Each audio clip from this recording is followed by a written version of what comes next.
मेरी शादी को 4 दिन हुए थे जब पति कमरे में दाखिल हुआ तो उसके हाथ में एक चीज़ थी जिसे देखकर मैं बुरी तरह हैरान रह गई। मैंने कहा, अब यह क्या चक्कर है? पहले आपकी जितनी भी बातें थी सारी मैंने मान ली, ऐसी बातें भी मान ली जो कोई भी नहीं मानता। आपने जो कहा मैंने किया, भले ही मुझे तकलीफ़ हुई हो तब भी, और सब कुछ जानते हुए भी मैंने आपका साथ देने का वादा किया। लेकिन अब यह सब क्या है? मैं गुस्से में बोलती जा रही थी कि मेरे पति ने कहा, इस चीज़ का वास्ता तुमसे नहीं मुझसे है। तो मेरा दिल अचानक से बैठ गया क्योंकि मुझे तो लगा था कि वह मेरा। मैं अपनी शादी पर बहुत खुश थी क्योंकि बड़ी बहनों के बाद आखिरकार मेरी शादी की बारी आई थी। लेकिन शादी की रात पति ने ऐसी बात बताई कि सारी खुशी हवा हो गई। मैं सोच भी नहीं सकती थी कि मेरे साथ ऐसा हो जाएगा।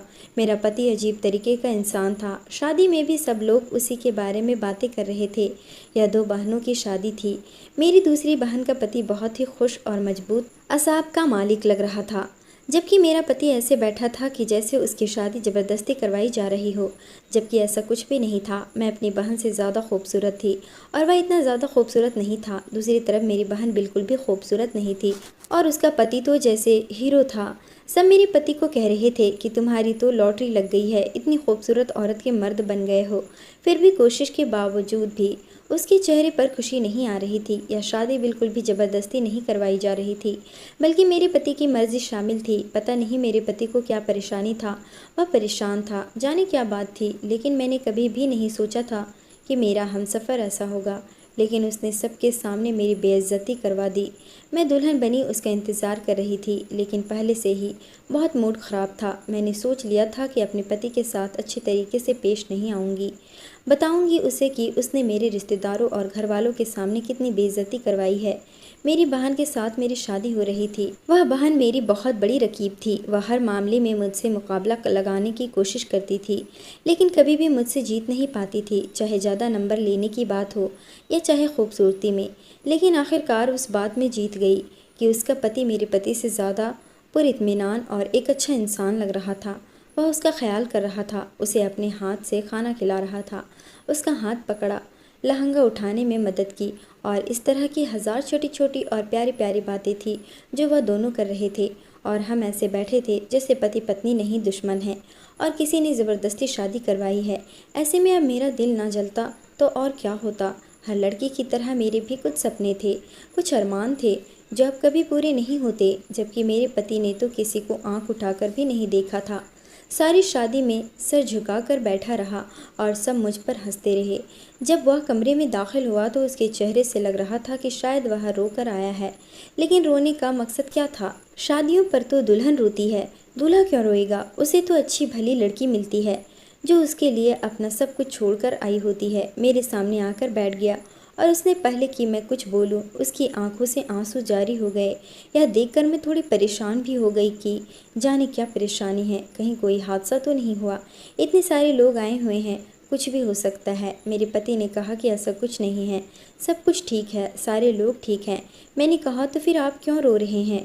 कहने लगा, तुम्हें बताऊंगा तो तुम्हारा भी यही हाल होगा, लेकिन तुम्हें ना बताकर मैं तुम्हें धोखा नहीं देना चाहता। जब मेरे पति ने ऐसी बात की तो मैं समझ गई कि ये किसी और से मोहब्बत करते थे। शादी उनकी मुझसे हो गई है और अब सारी ज़िंदगी मुझे एक बटा हुआ इंसान मिलेगा जो ना मेरा था और ना दूसरे का हो सकता है। पर मेरा तो कभी कोई बॉयफ्रेंड भी नहीं था। मैं तो बिल्कुल साफ हिसाब किताब वाली लड़की थी। फिर भगवान ने मेरे साथ ऐसा क्यों किया? लेकिन जो बात मुझे मेरे पति ने बताई वह सुनकर वाकई मेरी आंखों से आंसू आना शुरू हो गए। मेरा पति भी बच्चों की तरह रो रहा था। उसने मुझे कहा कि मैं तुम्हें यह बात शादी के पहले ही दिन बता देना चाहता था, लेकिन अब बताने का कोई फ़ायदा नहीं क्योंकि जो नुकसान होना था वह हो चुका है। लेकिन तुम्हारे सामने सारी ज़िंदगी है। वह बात यह है कि मैं बच्चा पैदा करने की सलाहियत से महरूम हूँ। मुझसे तुम्हें कभी औलाद नहीं हो सकती। मैं तुम्हें सिर्फ प्यार के अलावा और कुछ नहीं दे सकता। यह बात सुनकर मेरे कदमों तले से ज़मीन निकल गई। मैंने कहा कि देखिए, अगर आप मुझसे किसी किस्म का मजाक कर रहे हैं तो ऐसा बिल्कुल नहीं करें। पति शादी की रात दुल्हन से मजाक करते हैं, उनके दोस्तों ने उन्हें समझाया होता है। अगर इस तरह की कोई बात है तो मैं बहुत ज़्यादा गुस्सा हो जाऊंगी और आपसे कभी बात नहीं करूंगी।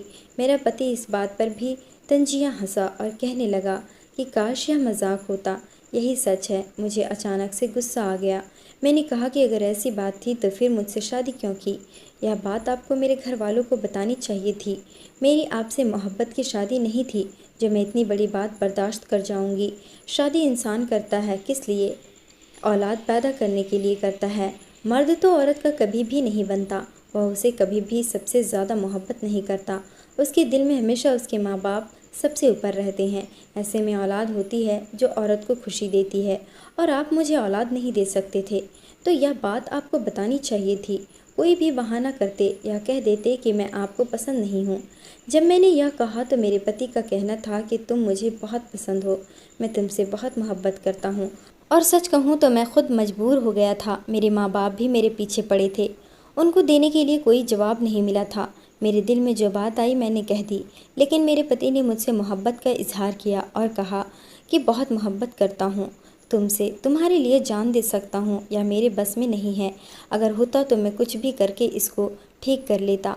मुझे मेरे पति पर तरस आने लगा। मैंने उनसे कहा कि क्या सच में यह सही है? क्या इसका कोई हल नहीं है? उसने कहा कि मैंने क्या इलाज भी डॉक्टर से मिला, इसका कोई हल नहीं है। अब मैं भी रोने लगी। पता नहीं किस लिए रो रही थी, अपने पति के लिए, अपने ख्वाहिशात के लिए, या अपनी किस्मत पर रो रही थी। बस बैठी रो रही थी। घर वालों को भी तो बता नहीं सकती थी, अभी भी नहीं बता सकती थी, बाद में भी नहीं। अभी तो उन्होंने रुखसत किया था और बाद में भी बताना कौन सा आसान था, और अगर मैं भी बताती तो क्या फ़र्क पड़ता था? यह बुरी खबर तो हमेशा बुरी खबर ही मानी जाती है। औरत को अगर 40 साल की उम्र में भी तलाक हो जाए तो वह एक बुरी खबर ही मानी जाती है, और औरत की ज़िंदगी बर्बाद हो जाती है। चाहे बर्बाद होने के लिए कुछ हो या ना हो, चाहे वजह कितनी भी बड़ी हो, एक औरत के लिए यह बात इतनी बुरी है कि उसे वापस अपने घर जाना पड़े और अपने माँ बाप को जाकर यह बताना पड़े कि मेरा घर टूट गया है। और जो औरतें घरेलू हिंसा बर्दाश्त करती हैं, वे इसलिए करती हैं क्योंकि वे अपना घर बचाना चाहती हैं। जब कोई तरह तरह की कहानियाँ सुनता है तो कहता है कि इतना बर्दाश्त क्यों किया? इसलिए किया क्योंकि वह अपना घर बचाना चाहती थी, और मैं भी अपना घर बचाना चाहती थी। मैं रोती रही और सुबह की रोशनी फैलने लगी। मेरे दिमाग में ऐसी ऐसी बातें आई कि मैं मजीद रोती ही गई। कभी किसी बात पर रोने लगती तो कभी किसी बात पर, यहाँ तक कि मेरी सोच यहाँ तक पहुँच गई कि मुझे माँ कहने वाला कोई नहीं होगा, मेरे बच्चे नहीं होंगे। हमारे परिवार में एक औरत थी जिसके बच्चे नहीं थे। लोग उसका नाम ही भूल गए थे। कहते थे वह सावित्री जिसके बच्चे नहीं हैं, और वही तो जिसकी शादी को 15 साल हो गए हैं लेकिन अभी तक उसके बच्चे नहीं हैं। और मैं हैरान होती थी कि उसका नाम ही बदल गया है। सब उसे उसके नाम से नहीं, इस बात से जानते हैं कि उसके बच्चे नहीं हो रहे। मैंने आसमान की तरफ देखा। जाने मैं क्या सोच रही थी कि मेरा पति भी रंजीदा सा बैठा था। वह भी सारी रात सोया नहीं था, बस बार बार मुझे यही कहता रहा, नहीं रो, तुम जो भी फैसला करोगी मैं उस पर अमल करूँगा। मैंने अपने पति से कहा कि मैं आपके साथ निभाने की कोशिश करूँगी, हम हमेशा साथ रहेंगे, औलाद को गोद ले लेंगे, कुछ भी कर लेंगे, लेकिन मैं आपको नहीं छोड़ूंगी। मेरा पति इस बात पर बहुत खुश हुआ। उसने कहा कि जिस लड़की से मोहब्बत की थी मैं उसी जवाब की उम्मीद कर रहा था। बस हम दोनों ने एक दूसरे से वादा कर लिया कि हम एक दूसरे के दुख के साथी बनेंगे और ये सब बर्दाश्त करने की कोशिश करेंगे। लेकिन जब जब अपनी बहन को देखती तो मुझे उस पर रश्क आने लगता। वह कितनी खुश थी अपने पति के साथ। हम दोनों एक साथ ही वापस रस्म के लिए घर आए थे, लेकिन मेरे चेहरे पर खुशी कैसे आती जब मेरे दिमाग में इतनी बुरी खबर घूम रही थी। मैं 2-3 दिन अपनी माँ के घर ही रुकी, जबकि मेरी बहन तो रात को ही वापस चली गई थी। माँ ने कहा, बेटी अभी नई नई शादी हुई है, तुम्हें इतने दिन यहाँ नहीं रहना चाहिए।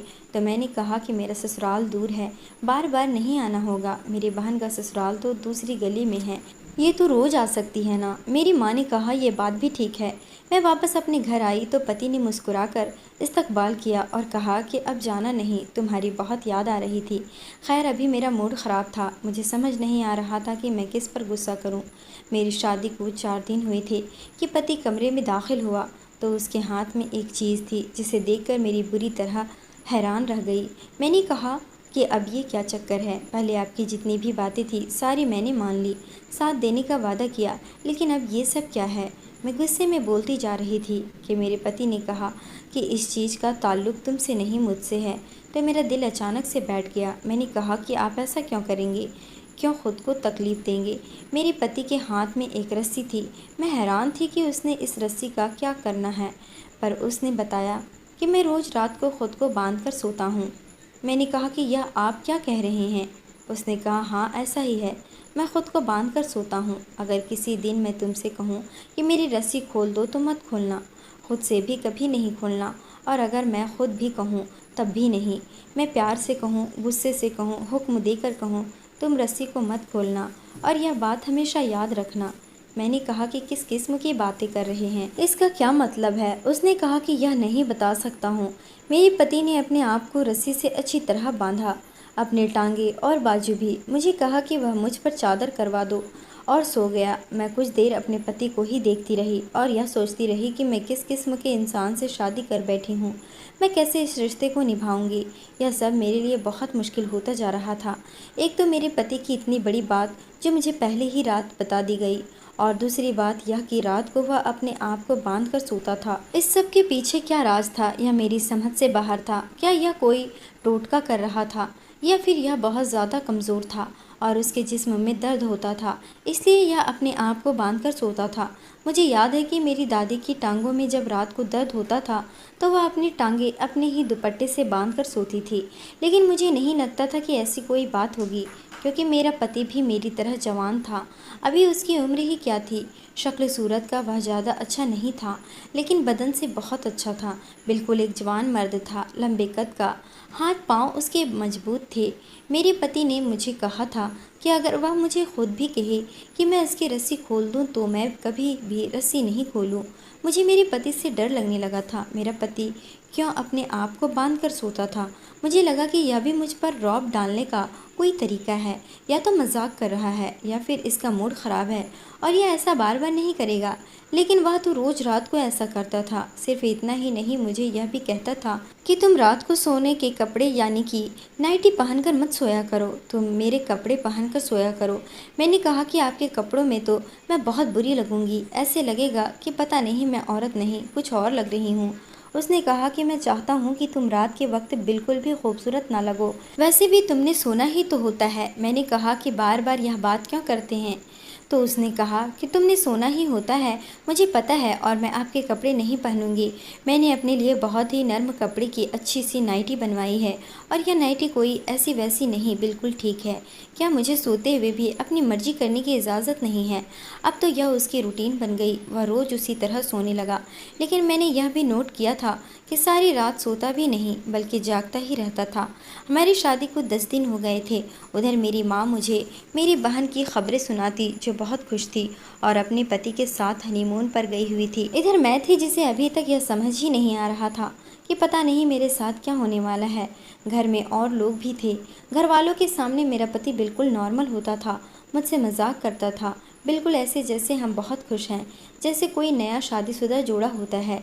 लेकिन जब अकेले होते तो वह अजीब से माहौल में चला जाता, मुझसे बात भी नहीं करता था, दुखी और रंजीदा सा हो जाता था, फिर खुद को बांध कर सो जाया करता था। लेकिन एक रात को कुछ बहुत अजीब हुआ कि मैं बुरी तरह डर गई। मुझे तो नींद नहीं आ रही थी, मेरा पति सो चुका था। मैं उसे देखती रही कि वह अचानक से जाग गया और मुझे कहने लगा कि मैं उसकी रस्सी खोल दूं। मैंने कहा कि खुद ही खुद को बांध कर सो रहे थे, अब कह रहे हैं कि रस्सी तो खोल दो। यह आपने क्या मजाक बना रखा है? ज़िंदगी किस तरह गुजरेगी? कोई तो ऐसी बात करे कि जिसकी वजह से मुझे यह पता हो कि नहीं, मुझे आपके साथ रहना है। पहले आपने मुझे इतनी बड़ी बात बता दी, फिर आप अपने आप को बांध कर सोते हैं, फिर मुझे कहते हैं कि मेरे सामने तैयार ना हुआ करो, खूबसूरत ना लगा करो, मुझे कहीं लेकर नहीं जाते, मुझसे कोई बात नहीं करते, मेरी तरफ देखते भी नहीं हैं। तुम्हें अगर मैं आपको छोड़कर भाग गई तो सब कहेंगे कि लड़की की गलती थी। लेकिन ये तो इतने ज़्यादा मसले हैं तो यह बना रखे हैं, इन्हें मैं किस तरह बर्दाश्त करूं? आप ही बता दो। वह मेरी कोई बात नहीं सुन रहा था। वह कहने लगा खोल दो। फिर मुझे वह बात याद आई जब उसने कहा था कि अगर मैं खुद भी कहूँ तो मुझे नहीं खोलना। मैंने इनकार कर दिया कि मैं नहीं खोल सकती। उसने फिर कहा क्या परेशानी है तुम्हें, चलो आगे बढ़ो और यह रस्सियाँ खोल दो। मैंने कहा तुमने ही मुझे मना किया था कि अगर तुम खुद भी कहो कि मेरी रस्सी खोलो तो कभी भी नहीं खोलूं। मेरा पति अचानक से मुझ पर गुस्सा हुआ और कहा मैं तुम्हारा पति हूँ, तुम्हें हुक्म दे रहा हूँ और तुम मेरी बात नहीं मान रही हो। मैं उससे डर गई और कमरे से निकलकर बाथरूम में चली गई। मैं उसे खोना नहीं चाहती थी क्योंकि वह बहुत गुस्से में था, इसलिए उसे नहीं खोलना ही बेहतर था। लेकिन अपनी किस्मत पर रो रही थी। उसने यह भी कहा था कि मैं यह बात किसी को न बताऊं और उसके सामने इस तरह से रहूं कि जैसे मैं इस दुनिया की सबसे खूबसूरत और सबसे खुशकिस्मत लड़की हूं। कहते हैं कि शादी के बाद अगर आप खुश रहते हैं तो आप खूबसूरत होते जाते हैं, और अगर आप परेशान रहते हैं तो आपकी शक्ल बदल जाती है। मुझे ऐसा लगता था कि मेरी शक्ल भी सही बदल गई है। मेरी एक दोस्त थी जो बहुत ही ज़्यादा खूबसूरत थी, और जब वह हमें 4 साल बाद मिली तो हम लोग उसे देखते ही हैरान हो गए थे। उसकी शादी जल्दी हो गई थी और वह शादी पर बहुत खुश थी। लेकिन 4 साल बाद जब हम सब उससे मिलने के लिए गए तो हमें ऐसा लगा कि जैसे यह वह नहीं है, या तो उसकी माँ है या फिर उसकी कोई बड़ी बहन है। उसकी शक्ल बिल्कुल बदल गई थी। बाद में उसने हमें अपनी ज़िंदगी की कहानी सुनाई और बताया कि वह बहुत ज़्यादा मजबूर है। उसके पति का कोई काम नहीं है और उसे ही काम भी करना पड़ता है और घर को भी देखना पड़ता है, इसलिए उसकी हालात ऐसी हो गई है। और जब हम लोग उससे मिलकर आए तो 2 घंटे तक उसी की बात करते रहे थे कि रिधिमा को क्या हो गया, उसकी शक्ल कैसी हो गई, ऐसा कैसे हो सकता है कि किसी की शक्ल ही बदल जाए। अगले दिन मैंने अपने पति को यह बात बताई कि तुम ऐसा क्यों करते हो, तो वह कहने लगा कि मैं तुम्हें यह बात नहीं बता सकता। मैंने उससे कहा, जब इतना बड़ा राज मुझे बता दिया, सब कुछ मुझे बता दिया, ऐसा राज जो मर्द अपनी पत्नी को नहीं बताते, आपने शादी के पहले दिन ही बता दिया। शायद इसलिए मैंने आपका साथ देने के लिए मान भी लिया, क्योंकि मैंने यह सोचा कि आप बहुत ईमानदार इंसान हैं। अब आप मुझे यह बात क्यों नहीं बता सकते। मेरे पति ने कहा, मैं तुम्हें सब कुछ बता सकता हूँ, मैंने तुम्हें बताया है, लेकिन यह बात मैं नहीं बता सकता, इसलिए इस मामले में बार बार मुझे तंग मत करो। मैंने उसे यह भी कहा, रात को खुद ही कह रहे थे कि मुझे खोल दो, तो कहने लगे मैं तुम्हें खुद भी कहूँ तो ऐसा नहीं करना। इसी तरह हमारी शादी को 1 महीना गुजर गया और मेरी बहन ने खुशखबरी सुना दी।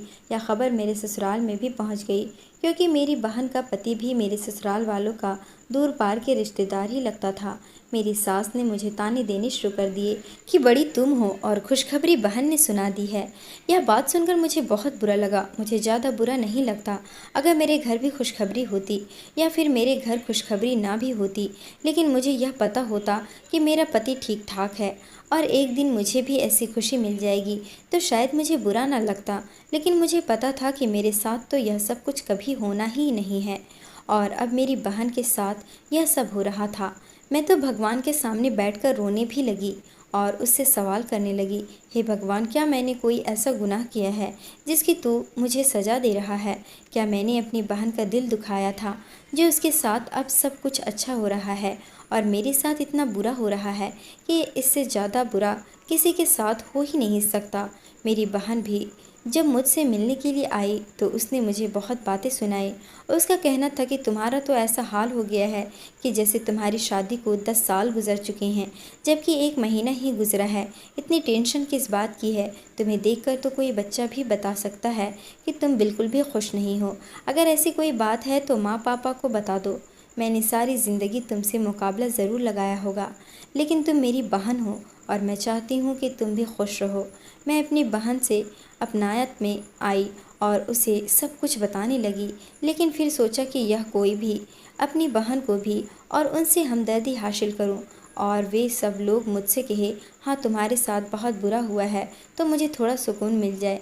इंसान की फितरत ऐसी होती है कि वह हमदर्दी हासिल करना चाहता है। जब उसके साथ कुछ बुरा हो जाता है कोई उसकी मदद नहीं भी कर सकता, पर इतना कह दे कि वाकई तुम्हारे साथ बड़ा बुरा हुआ है, तुम्हारे अंदर बड़ी हिम्मत है जो तुम यह सब कुछ बर्दाश्त कर रही हो, तो यह सुनकर भी दिल को बड़ा सुकून मिल जाता है। मैं बहुत परेशान रहने लगी थी, बहुत जज्बाती होने लगी थी। जो कुछ मेरी बहन को मिल रहा था वो सब मैं भी चाहती थी, लेकिन जब यह महसूस करती कि यह सब मुझे कभी नहीं मिलेगा तो मेरा दिमाग ख़राब हो जाता था।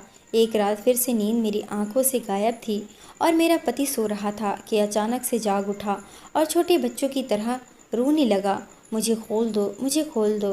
मुझे मेरे पति पर बहुत तरस आने लगा। मैंने सोचा कि क्या करूं, लेकिन फिर उसकी बातें भी याद आ रही थी।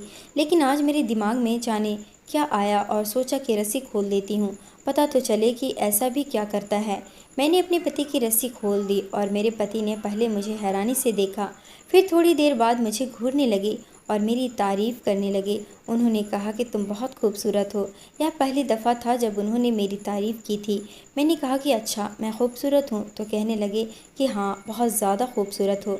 मेरी पत्नी हो तुम, तुमसे बहुत प्यार करता हूँ, तुम्हारे बिना रह नहीं सकता। मैंने कहा कि फिर तुम मेरे बिना क्यों रह रहे थे? तो कहने लगे कि माफ़ कर दो मुझे और सब कुछ भूल जाओ। मैंने कहा कि हाँ, इतना कुछ कैसे भूल जाऊँ?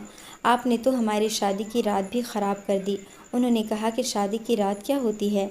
जब हम दोनों एक साथ हो तो हमारे लिए हर रात ही सुहाग रात की तरह हो सकती है। उन्होंने इतना कहा और मेरे चेहरे पर मुस्कुराहट आ गई। सुबह मेरी आँख मेरे पति के रोने की आवाज़ पर खुली, जो बच्चों की तरह रो रहे थे। जाने मेरा पति ऐसा क्यों करता था? मैंने कभी किसी मर्द को ऐसे रोते हुए नहीं देखा था। मैंने उनसे पूछा कि क्या हो गया? क्यों सुबह सुबह आपने वावेला मचा रखा है? तो कहने लगे कि रात को क्या हुआ था? मैंने कहा कि मैंने रस्सी खोली थी क्योंकि मुझे आप पर तरस आ गया था, और वह रस्सी खोलने के बाद वहाँ कुछ ऐसा हुआ कि मेरे कदमों तले से ज़मीन निकल गई। मैं यह सोचने पर मजबूर हो गई कि मेरा पति मुझे धोखा दे रहा था।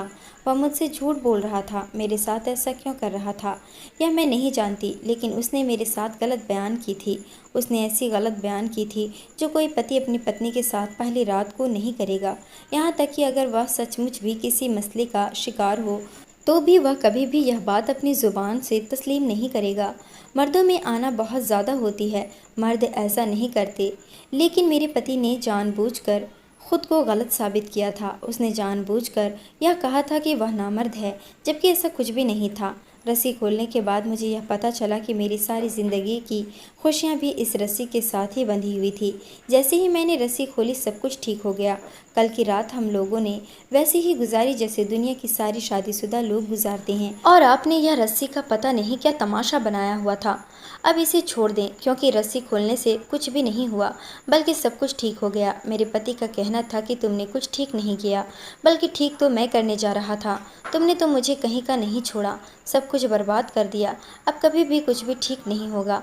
अब बेहतर यह है कि तुम मुझे छोड़कर अपने घर चली जाओ, क्योंकि तुम्हारी ज़िंदगी बर्बाद हो जाएगी, और मेरी ज़िंदगी तुमने बर्बाद कर ही डाली। मैं उसकी बातें समझ नहीं पा रही थी। मुझे भी गुस्सा आ गया। मैंने कहा कि जो बात आपने मुझसे शादी की रात कही, आप किसी और लड़की से कहते तो वह उसी वक्त भाग जाती। फिर भी मैंने आपका साथ दिया। किसी और लड़की से कहते, वह उसी वक्त शोर मचा देती, आपके ख़ानदान भर को जमा कर लेती। लेकिन मैंने फिर भी आपका साथ दिया, सब कुछ बर्दाश्त करती रही। आपकी अजीब हरकतें, यह दो तरफ़ा रवैया, आपके घर वालों की तरफ कुछ और मेरी तरफ कुछ और, यह सब कुछ मैंने बर्दाश्त किया, क्योंकि मैं यह रिश्ता निभाना चाहती हूँ। आपकी तरफ सब कुछ ख़राब नहीं करना चाहती। और इस रस्सी के साथ ख़ुद को बांधने का क्या मकसद है? जब सब कुछ ठीक है, आपने मुझसे झूठ बोला है। क्या आप मेरे साथ रहना नहीं चाहते कि आप मुझसे झूठ बोलते हैं? मुझे यह दिखाना चाहते थे कि मैं यहाँ से भाग जाऊँ। क्या मुझसे जान छुड़ाने के लिए आपने मुझसे इतना बड़ा झूठ बोला? लोग के साथ मसले होते हैं, लेकिन वह सारी ज़िंदगी मानते नहीं हैं, जबकि आपके साथ कोई परेशानी है भी नहीं।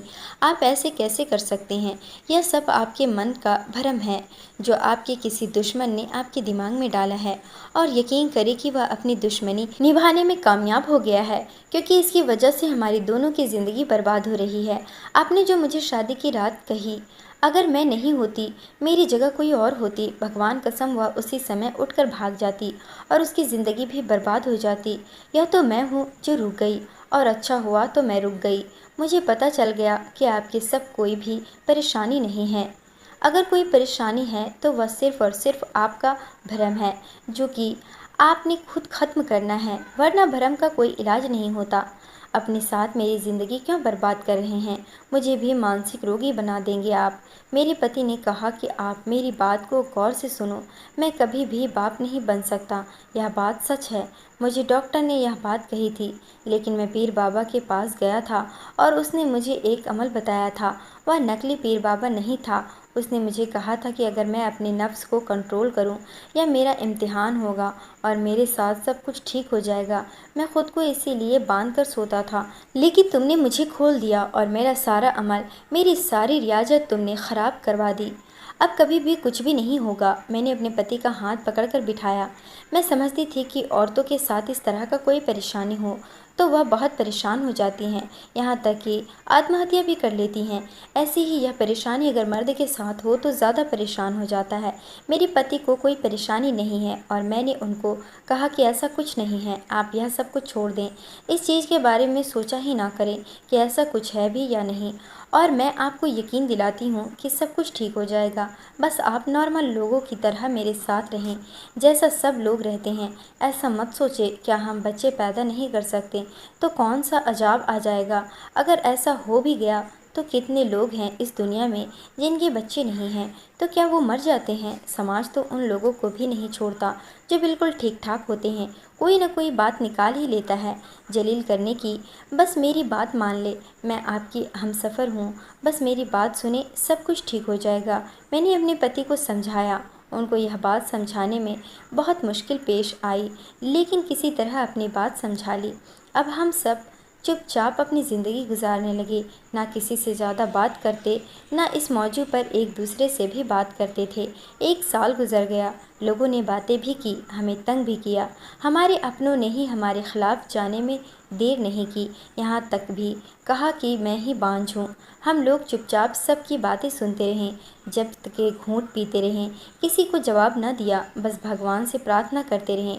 और 1.5 साल के बाद भगवान ने मुझे उम्मीद दे दी और उसके बाद से उस दिन मैंने अपने पति को एक एहसास कमतरी में गिरे इंसान से एक पर आत्मविश्वास इंसान बनते हुए देखा था। वह एक ही दिन में इस कदर बदल गया था, वह ऐसा शख्स बन गया था जैसा शख्स मुझे हमेशा से चाहिए था। मेरी बहन के यहाँ बेटी पैदा हुई थी, लेकिन इस बात पर भी समाज ने उसे बातें सुनाई कि पहली औलाद बेटी क्यों पैदा हुई, बेटा होना चाहिए था। भगवान ने मुझे बेटा दिया, लेकिन उससे पहले यह समाज मुझे भी बहुत सी बातें सुना चुका था। मैं इस नतीजे पर पहुंची हूँ कि दुनिया वालों की फ़िक्र ना करो, बस यह फ़िक्र करो कि भगवान क्या सोचता है। यह मत कहो कि लोग क्या कहेंगे, यह कहो कि भगवान देख रहा है, वह क्या कहेगा। बस जैसे ही हमने इस उसूल पर अमल करना शुरू किया, हमारी ज़िंदगी खुशियों से भर गई। वह भी मिल गया जो हमें मिलना था, क्योंकि हमने टेंशन लेना छोड़ दिया था।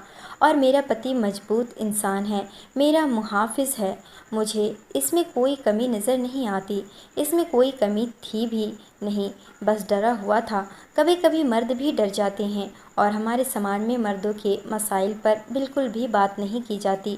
औरतों के मसाइल पर तो फिर भी बात कर ली जाती है और यह बात गलत है, जिस पर हमें बहुत ज़्यादा तवज्जो देने की ज़रूरत है। ऐसी बहुत सी बीमारियां हैं जो मर्दों को भी होती है। वह यह समझते हैं कि हम लोग शादी के काबिल नहीं हैं और अगर हमारी शादी हो गई तो हम अपनी पत्नी को खुश नहीं रख पाएंगे। वैसी वैसी बातें सोच लेते हैं और शादी भी नहीं करते। जब बार बार उनसे कहा जाता है कि तुम्हारी शादी करवा ली है, तो वह कोई ना कोई बहाना कर देते हैं। आप खुद सोचिए और देखेंगे आपके आसपास ऐसे बहुत से लोग होंगे जो कहते होंगे कि नहीं, हमने तो शादी नहीं करनी, जबकि शादी किसी भी मर्द या औरत के लिए कितनी ज़रूरी होती है। दोस्तों, वीडियो कैसा लगा कमेंट करके ज़रूर बताएं। वीडियो को लाइक और चैनल को सब्सक्राइब ज़रूर करें।